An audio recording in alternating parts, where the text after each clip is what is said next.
Every 98 seconds, an American is sexually assaulted. 1 in 6 American women have been the victim of an attempted or completed sexual assault or rape. It's not just a female problem. 1 in 10 rape victims are male. Gender fluid people are even more likely than gender binary people to be victims of sexual assault and rape. More often than not, the survivor is raped or sexually assaulted by someone they know intimately. 91.6% of sexual assault crimes go unreported, and mine was one of those.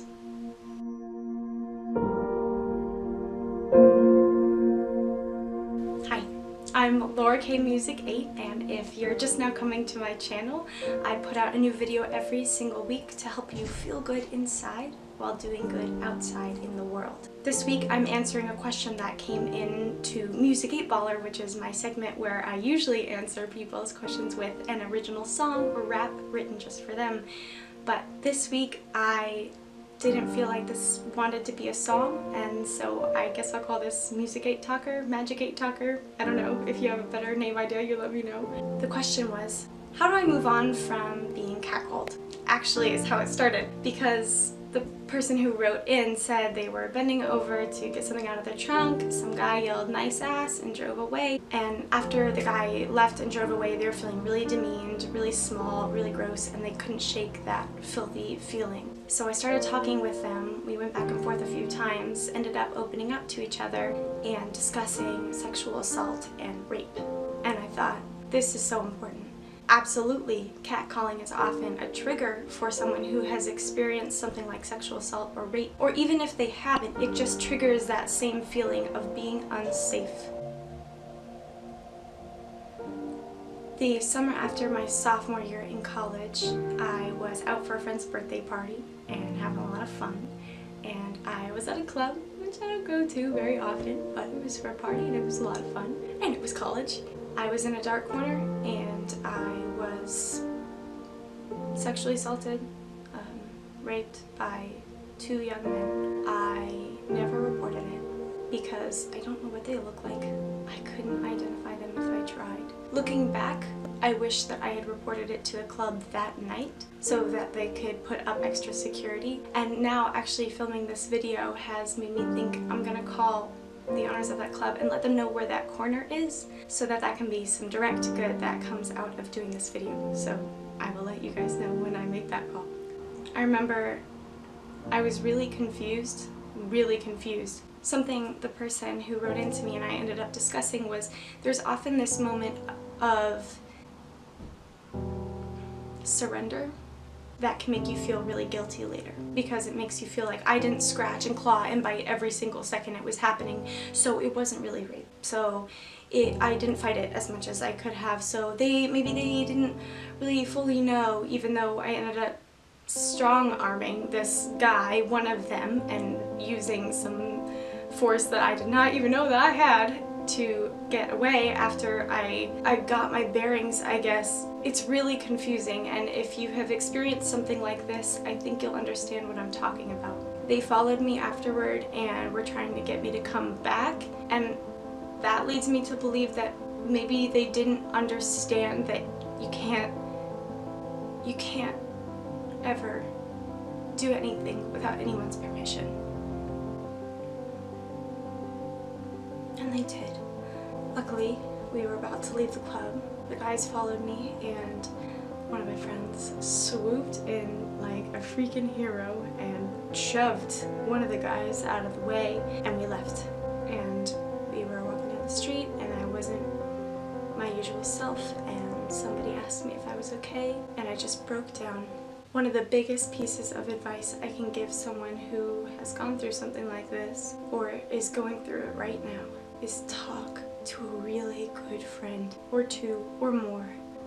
Because I'm gonna be honest, it would have been really tempting if my friends hadn't been there to not tell anybody for a while and see if I could just deal with it myself. But I am so lucky that they were there, because they took me to a McDonald's, which is not my usual hangout, and they bought me some fries, and I ate the crap out of those fries.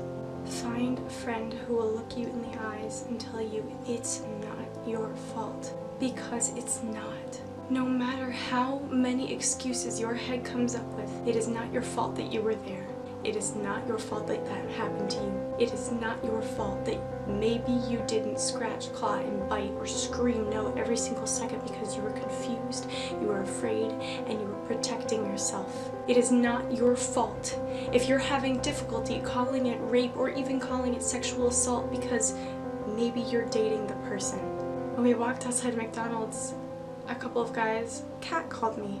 Needless to say, I was not in the mood, and my friend, the fierce friend that she is, defended me and told them to leave me alone, and they didn't. And they insulted my friend, and they kept yelling things at me and at everyone in our group. And it just goes to show, you might think that you're catcalling somebody and it's funny and you're having a great old time, but you don't know what they're going through. And you know what I realized? That goes both ways. One of the things that helped me the most, and it's sort of a paradox, on the one hand, you don't need to blame yourself because it is not your fault. And on the other hand, something that got me through, and I don't know if this will work for everybody, but it helped me, was thinking that maybe they didn't understand. And they could be the guys who attacked me, or it could be the guys who catcalled me. Maybe the guys who catcall you are thinking, oh, women love being catcalled. It makes them feel sexy. It makes them feel beautiful. And I don't know. Maybe the guys in the club were thinking, oh, you know, she's dancing with my friend, so it's cool. And, oh, you know, maybe they were super drunk, and I'm not making excuses for them, but I'm trying to see their point of view.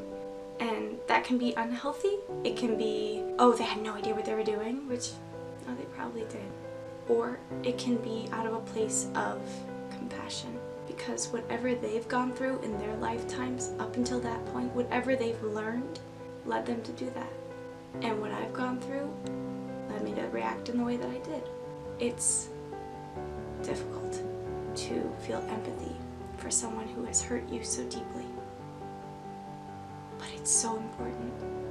And actually, forgiving them for being confused, forgiving them for acting in a way that maybe wasn't even in accordance with their own values, allowed me to forgive myself. Because I realized we are all just trying to figure it out one day at a time. I don't believe that what they did is right, but I don't believe that they are inherently bad people. I might get some hate mail for that, I don't know.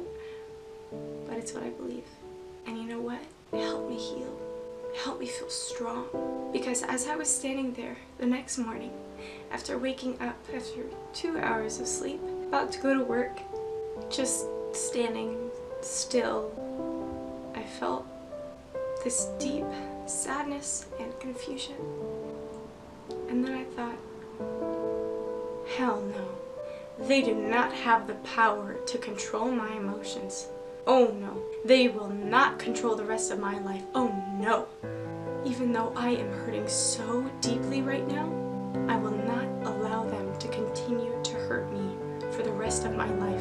And I will become stronger from this, and I will learn how to forgive the people who have hurt me the most deeply, because they cannot take that away from me. They cannot take away my power to transform what is inside of me. And in that way, they cannot touch me. So I forgive them, and I forgive myself. No one has the power to control how you feel inside. They can affect you, they can hurt you, they can touch you, they can ruin you.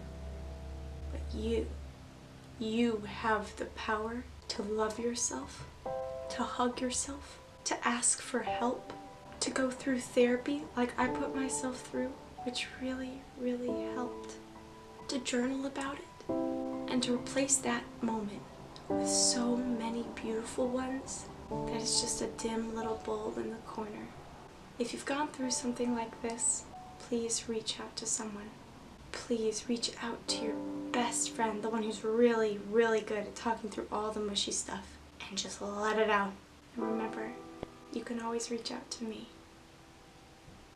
It's been 4 years since that night, and I don't know who those guys are. I don't know where they are. But you know what? I wish them every blessing. And I wish that they've never done it again. Guilt is normal. Shame is normal. Embarrassment is normal. Feeling filthy is normal. But you know what's incredible? Moving forward, opening up, and not letting anybody else define your life. You are so strong. You are so beautiful. And if you're going through anything like this, you're gonna be okay. And you know what? I did it. I love my life. I love my life. And they cannot take that away from me. And no one can take that away from you. If this video meant something to you, maybe you've gone through something similar, or you know someone who has, or you just think that this message is important, feel free to share it. You can do it publicly or privately. It does not matter to me. Find a friend you trust. Open up. Therapy is good. Writing is good. Singing is good. Dancing is good. Loving again is very, very good. Laughing is great. Breaking down is necessary. And if somebody you know comes to you and opens up, please listen. Listen with love. Listen with empathy. Listen with compassion. Because you have no idea what that means to them. Or maybe you do. I love you so much. Whoever you are, I love you so much. I forgive you for whatever you have done. No matter what, you are the entire universe in a body, and a body swimming in the universe, and you just can't capture that in one shitty night. So swim.